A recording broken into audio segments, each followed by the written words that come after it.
नमस्ते, Sat Shri Akal. Welcome back to my channel Indian blogger Naini. कैसे हो आप सब? होपफुली बहुत अच्छे होंगे और मैं भी अच्छी हूँ। आज का ये जो वीडियो है या एक नई जानकारी के लिए है और मैंने कहीं पे पढ़ा था तो मैंने सोचा क्यों ना मैं इसका वीडियो बनाती हूँ और आप लोग के साथ शेयर करती हूँ। अगर ये वीडियो आपको अच्छा लगेगा तो लाइक शेयर सब्सक्राइब कमेंट करना मत भूलिएगा।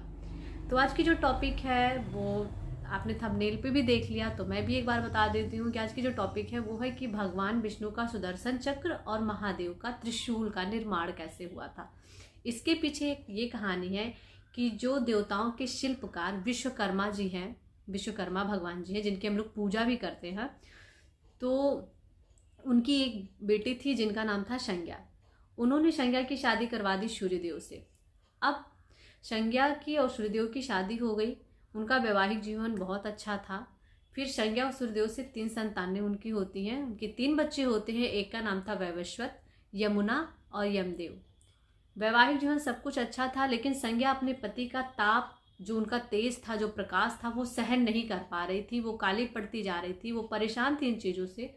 तो उन्होंने इससे छुटकारा पाना चाहा। उन्होंने अपनी ही तरह हूबहू एक अपनी प्रतिछाया प्रकट की, मतलब अपनी ही तरह सेम दिखने वाली उन्होंने अपनी प्रतिछाया प्रकट किया और उसका नाम उन्होंने छाया रखा, क्योंकि उनकी ही परछाई थी तो उसका उन्होंने नाम छाया रखा। और उनसे कहा कि छाया, अब मेरी जगह तुमको मेरे पति के साथ रहना है और उनके साथ तुम्हें रहना है और मैं अपने मायके, अपने पिता के घर, विश्वकर्मा जी के घर, उन्होंने कहा मैं वहाँ जा रही हूँ क्योंकि मैं इनका वो सहन नहीं कर पा रही हूँ प्रकाश, तो अब तुम्हें रहना है।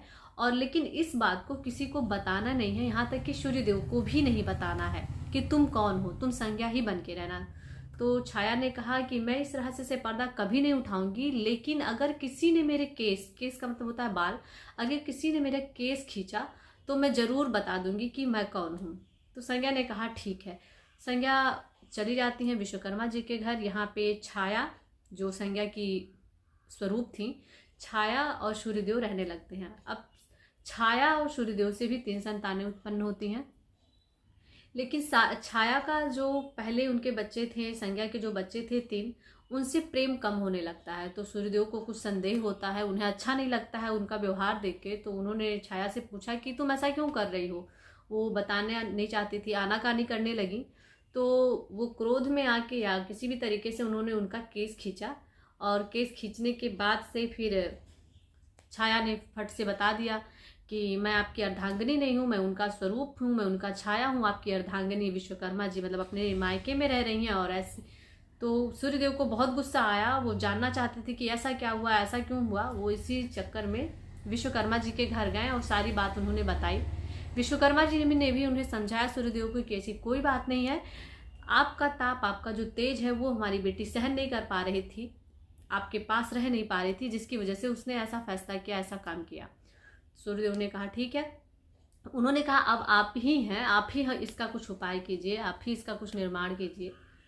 तो विश्वकर्मा जी तो शिल्पकार थे ही, उन्होंने सूर्य का आधा भाग किया, मतलब उनका प्रकाश, ताकि उनका जो तेज है वो थोड़ा कम हो सके। और वो जो आधा भाग किया था उसमें भगवान विष्णु का सुदर्शन चक्र का निर्माण करा, शंकर जी के लिए त्रिशूल का निर्माण करा और पुष्पक विमान, एक और भी चीज़ होती है इसमें, पुष्पक विमान का भी निर्माण किया। तो ये जो 3 चीज़ें हैं, सुदर्शन चक्र, त्रिशूल और पुष्पक विमान, ये सूर्य के ही अंश का स्वरूप हैं। तो इसे सबने धारण किया। तो ये थी एक छोटी सी प्यारी सी कहानी थी जो बहुत इंटरेस्टिंग मुझे लगी। और आप लोगों को कैसा लगा ज़रूर मुझे बताइएगा कमेंट करके। Thank you so much.